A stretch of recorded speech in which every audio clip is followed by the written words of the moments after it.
Hello दोस्तों, एक बार फिर से आप सभी का स्वागत है एजुकेशन बाइट पर। सॉरी फॉर लेट क्लासेस, कुछ इश्यूज़ आ गए थे इसलिए क्लास नहीं हो पाई थी। तो चलिए स्टार्ट करते हैं। आज की क्लास में हम साइंस के 4th चैप्टर का नेक्स्ट पार्ट पढ़ रहे हैं, जो है आपका मापन में प्रयुक्त उपकरण। मापन क्या होता है, उसकी कौन कौन सी राशियाँ थी, वो हम लास्ट क्लास में पढ़ चुके थे। आज है उपकरण की क्लास। तो आपके डीएलएड में 3 उपकरण दिए हैं। पहला है थर्मामीटर, दूसरा है रेन गेज और तीसरा है वर्नियर कैलिपर्स। इनके बारे में ही थोड़ा थोड़ा है, तो चलिए पढ़ते हैं। थर्मामीटर क्या होता है? थर्मामीटर आप सभी लोगों ने देखा होगा। डॉक्टर के पास जाते हैं तो हमारे तापमान का मापन किससे करता है? थर्मामीटर से। घर पे भी किसी किसी के पास होता है थर्मामीटर। तो थर्मामीटर का मेन काम होता क्या है कि वो तापमान मापता है। किसी वस्तु का या किसी व्यक्ति का तापमान कितना है, इसका मापन हम किससे करेंगे? थर्मामीटर से।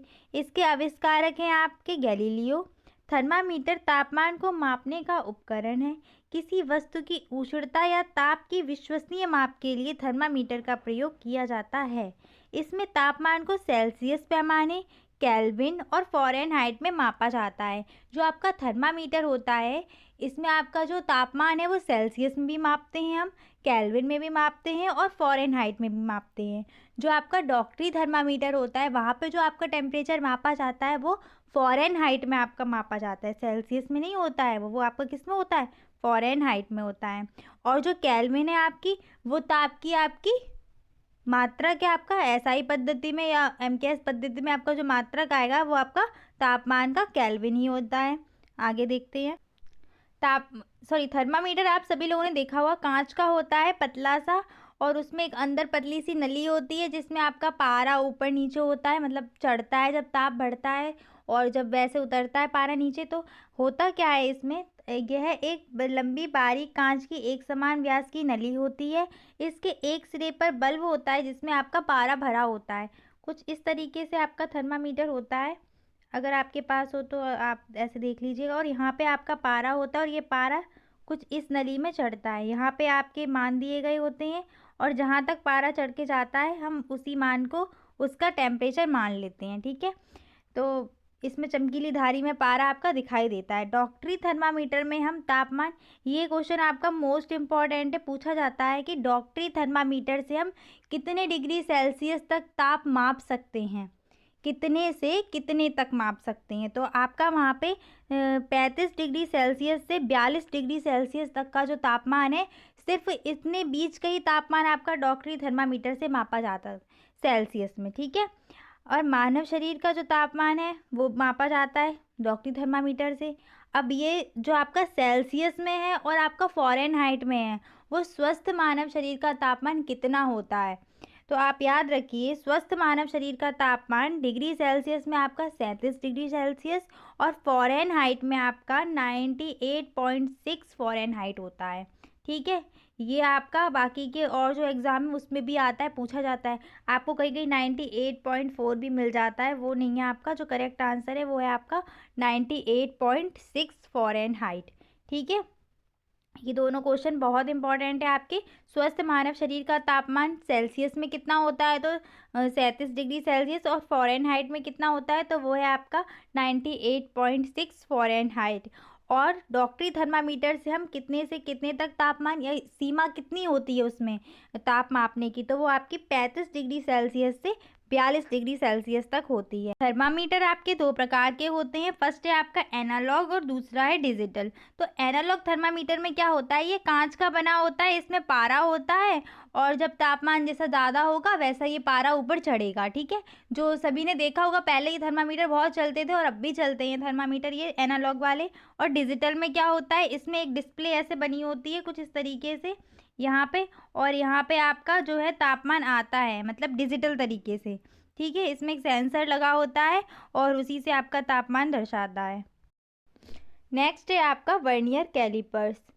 साधारण पैमाने से 1 मिलीमीटर तथा 0.1 सेंटीमीटर तक की दूरी यथार्थता से माप सकते हैं। कैसे, आपने साधारण पैमाना देखा होगा, कुछ इस तरीके से पैमाना होता है आपका। यहाँ पे 0 होता है, फिर यहाँ छोटे छोटे आपने देखे होंगे, फिर आपका फिर 1 होता है, फिर आपका छोटा छोटा दिखाई देता है। ठीक है, कुछ इस तरीके से होता है।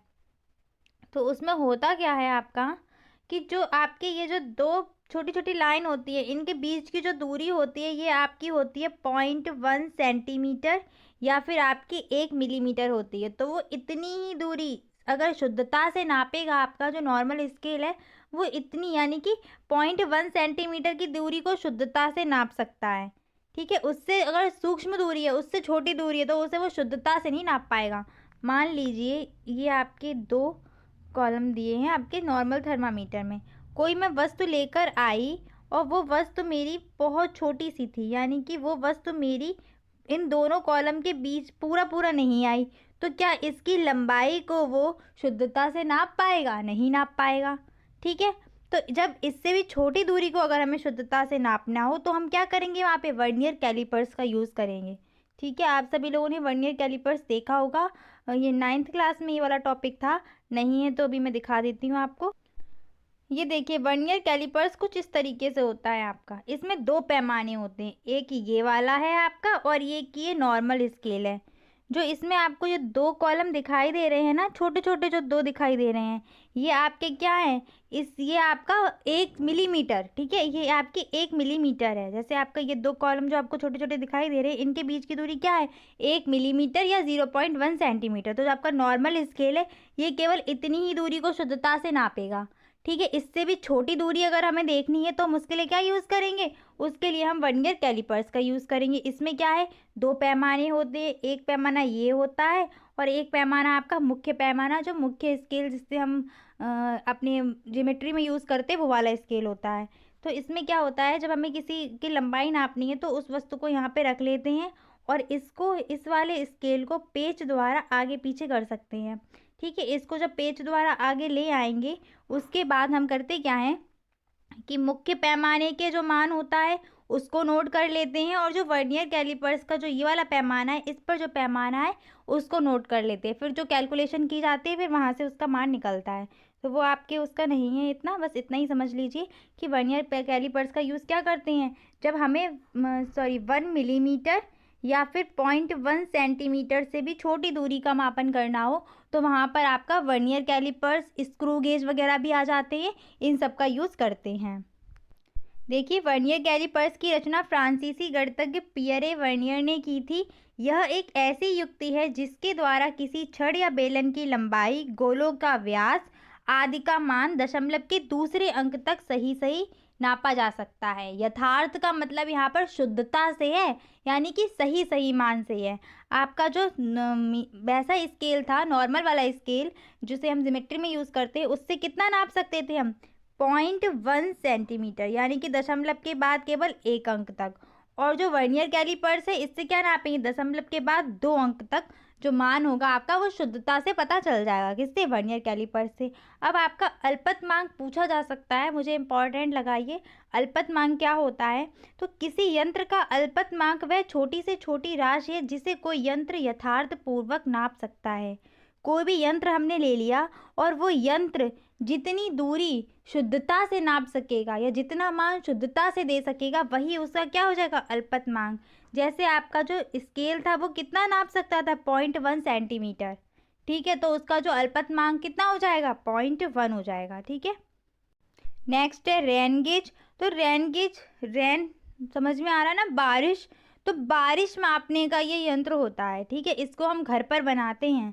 ठीक है, घर पर या कुछ भी सामान हो आपका तो उससे आप इसको बना सकते हैं। वर्षा के पानी को मापने के लिए जिस यंत्र का प्रयोग किया जाता है वो आपका वर्षा मापी यंत्र रेन गेज कहलाता है। इसमें क्या होता है, इसे बनाने के लिए एक चौड़े मुंह का बर्तन लेते हैं।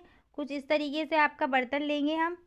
ठीक है, और उसमें क्या करते हैं, इस बर्तन का मतलब इस बर्तन का जो आकार होना चाहिए वो ऊपर मतलब सिरे से लेके पैंदी तक बराबर होना चाहिए।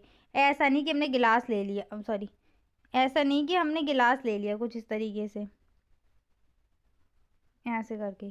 ठीक है, तो हमें वो नहीं लेना, हमें बस एक ही आकार का बर्तन लेना। जैसे कोई बीकर ले लिया या कोई वैसा डिब्बा सा ले लिया जो एक ही आकार का है, पैंदी से लेके सिरे तक। ठीक है, और इस बर्तन को एक ऐसे स्थान पर रखते हैं जहाँ पर बारिश का पानी आराम से इस बर्तन में जा सके। ठीक है, ये नहीं कि ऐसे स्थान पर रख लिया जहाँ थोड़ा थोड़ा पानी आ रहा है, वैसा नहीं। जहाँ आराम से किसी खुले स्थान पर रखेंगे जिससे बारिश का पूरा पानी सीधा सीधा इसमें आ सके अंदर, ठीक है। और इसके बाद क्या करते हैं, इसमें यहाँ पर ऐसे कुछ एक कीप सी लगा देते हैं जिससे अंदर इसके पानी जाता रहे। यहाँ पे एक स्केल लगा देते हैं जिससे पानी का जो स्तर है वो स्केल से माप लिया जाता है। इसे बनाने के लिए प्लास्टिक की बोतल, रबर, छल्ला, स्केल आदि की आवश्यकता होती है। ये आपका वर्षा मापक यंत्र है। क्या किया, एक डिब्बा लिया, इसको कट कर लिया ऊपर से, और देखिए इसका आकार यहाँ से लेके यहाँ तक, यानी कि सिरे से लेके पैंती तक क्या है, समान आकार का है ये। इसमें कुछ छल्ला सा लगा दिया आराम से, जिससे पानी इधर से आराम से पूरा का पूरा पानी इसके अंदर जा सके, ठीक है। अब इसमें यहाँ पे स्केल एक लगा हुआ है जिससे पानी का जो भी स्तर होगा हम समय समय पे इसके पानी के स्तर को मापते रहेंगे और हमें पता चल जाएगा बारिश कितनी तीव्रता से हो रही है या कितनी धीमी गति से हो रही है, ठीक है। तो इसी के मापन के लिए हम क्या करते हैं, वर्षा मापक यंत्र का यूज़ करते हैं। वो आपका कौन सा है, सॉरी, वर्षा मापने के लिए आपका वर्षा मापक यंत्र का यूज़ करते हैं जिसका नाम आपका क्या है, रेन गेज। लास्ट क्लास में मैंने आपको समय, लंबाई और इन सब के दूरी, मतलब सॉरी लंबाई नहीं, दूरी वहाँ पे आपको करवाए थे। दूरी, समय, द्रव्यमान, इन सब के मात्रक करवा दिए थे। क्षेत्रफल का मुझे इम्पॉर्टेंट लगा थोड़ा सा, तो मैं उसे इस वीडियो में बता दे रही हूँ। क्षेत्रफल का आपका वर्ग मीटर मैंने बताया था, वर्ग मीटर, या फिर आप इसको बोल सकते हैं मीटर स्क्वायर, ठीक है। दोनों बात बराबर ही है, ठीक है। कभी कभी पूछ लेता है हेक्टेयर, तो हेक्टेयर भी आपका क्या है, क्षेत्रफल का मात्रक है। एकड़, एकड़ भी आपका क्या है, क्षेत्रफल का मात्रक है। अब बात करते हैं कि एक हेक्टेयर में कितने एकड़ होते हैं और कितने वर्ग मीटर होते हैं।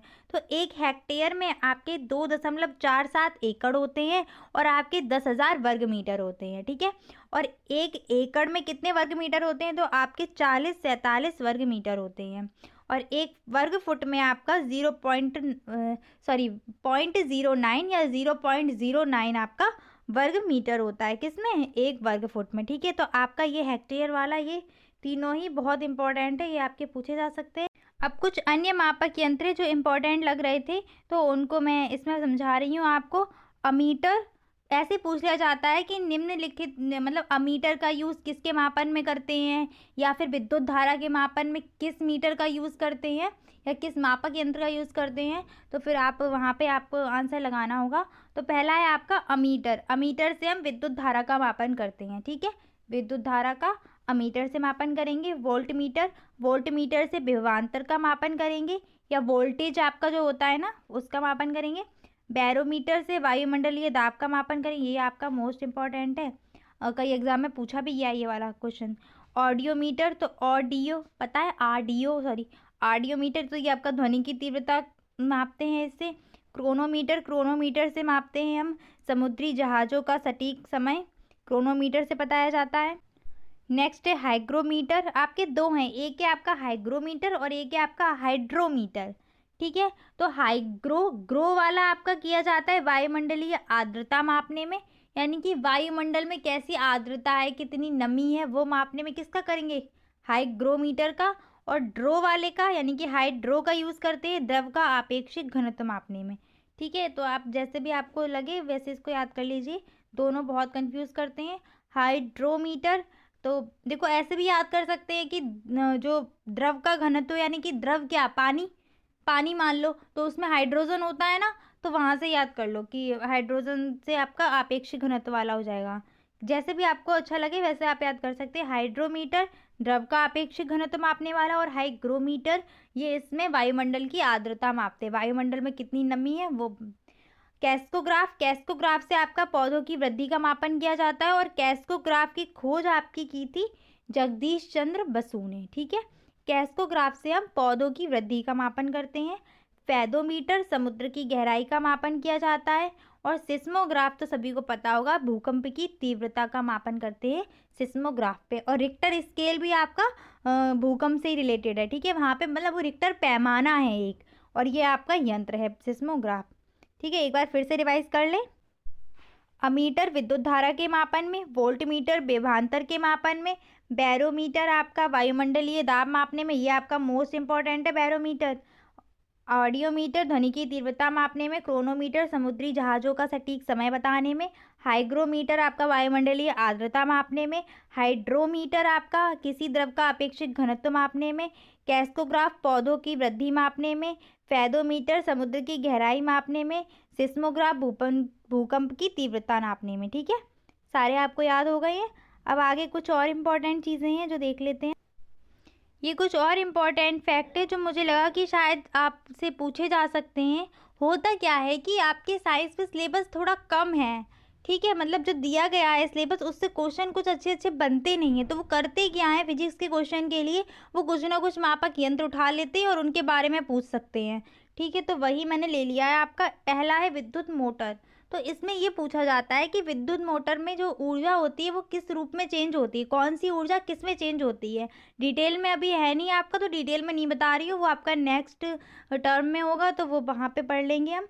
बस यहाँ पे ये याद रखना है कि विद्युत मोटर से हम विद्युत ऊर्जा को यांत्रिक ऊर्जा में चेंज करते हैं। अब थोड़ा समझ लीजिए, विद्युत ऊर्जा यानी कि जो लाइट आपकी आ रही है वो मोटर में जाएगी, उसमें जो यंत्र लगे हैं वो काम करेंगे और उससे यांत्रिक मतलब जो विद्युत ऊर्जा है वो यांत्रिक ऊर्जा में चेंज हो जाएगी। ठीक है, डायनमो इसका अपोजिट होता है। डायनमो में क्या होता है, यांत्रिक ऊर्जा से विद्युत ऊर्जा बन जाती है। जो आपका जनरेटर में यूज़ होता है, यंत्र चलता है और उससे बिजली निकलती है, मतलब फिर आपकी लाइट आ जाती है। ठीक है, तो डायनमो में क्या होता है, यांत्रिक ऊर्जा विद्युत ऊर्जा में जाएगी और आपका विद्युत मोटर में क्या होगा, विद्युत ऊर्जा यांत्रिक ऊर्जा में जाएगी। ठीक है, सोलर सेल क्या होता है ये आपने देखे होंगे। इसमें सौर ऊर्जा का यूज़ करते हैं, तो सौर ऊर्जा से अब सेल है ना, तो सेल है, तो फिर आपका जो उससे क्या लाइट आएगी तो वही विद्युत हो जाएगी, तो सौर ऊर्जा आपकी विद्युत ऊर्जा में चेंज हो जाएगी। फिर है आपका रेक्टिफायर। रेक्टिफायर तो बहुत इंपॉर्टेंट है, आपका पूछा जाता है कि एसी को डीसी में बदलने के लिए किसका यूज़ करते हैं, तो वहाँ पे आपका रेक्टिफायर हो जाता है। ठीक है, एक और दो कुछ आपके इम्पॉर्टेंट पॉइंट और हैं जो मैं आपको बता देती हूँ, वो आपके तापमान से रिलेटेड हैं। तो फर्स्ट है आपका कि -40 डिग्री सेल्सियस, मतलब -40 डिग्री पर जो आपका है वो सेल्सियस पैमाना और आपका फ़ारेनहाइट पैमाना, इन दोनों पर मान समान होते हैं। ठीक है, माइनस, इसको आप नोट करके लिख लीजिएगा अपनी नोटबुक में कि -40 डिग्री पर आपका सेल्सियस पैमाना और फ़ारेनहाइट पैमाने दोनों पर तापमान समान होते हैं। ठीक है, तो आपका एसआई मात्रक आपका केल्विन था। और सेकेंड पॉइंट है आपका कि जो 0 केल्विन होता है, ठीक है, 0 केल्विन या -273 डिग्री सेल्सियस, -273 डिग्री सेल्सियस, ये आपका परम शून्य ताप है। ठीक है, इसको क्या बोलते हैं, परम शून्य ताप। अगर आपसे पूछ लिया जाए कि परम शून्य ताप कौन सा है, तो आपका दोनों ठीक है इसमें, मतलब या तो ज़ीरो, ओके नहीं लिखा है ये, वरना आप लोग ओके समझ लें, ये ओके नहीं है, ये आपका 0 केल्विन है। ठीक है, 0 केल्विन है ये। ठीक है, 0 और ये आपका केल्विन। ठीक है, और -273 डिग्री सेल्सियस। ठीक है, ये दोनों आपके मतलब परम शून्य ताप है। अगर आपसे परम शून्य ताप पूछा जाए तो आपका क्या हो जाएगा, 0 के या फिर 273 सॉरी -273 डिग्री सेल्सियस और आपका -40 डिग्री पर सेल्सियस और फ़ारेनहाइट आपके दोनों पैमाने पर मान समान होते हैं। ये दो आपके इंपॉर्टेंट क्वेश्चन थे आपके आज की क्लास में। बस इतना ही। नेक्स्ट क्लास में हम फिजिक्स का जो आपका नेक्स्ट चैप्टर है गति और बल वाला, वो देखेंगे। और आप लोग परेशान मत होइए, कोर्स के लिए आपका सिलेबस टाइम पे कंप्लीट हो जाएगा। बस 2 चैप्टर और बचे हैं आपके, वो भी हो जाएंगे टाइम से। और जितना हो गया है आपका, बस आप उसको रिवाइज करते हुए चलिए। और जो भी आपके इंपॉर्टेंट क्वेश्चन होंगे वो आपको जल्दी ही क्लास में मिल जाएंगे। Thanks for watching and bye bye, take care.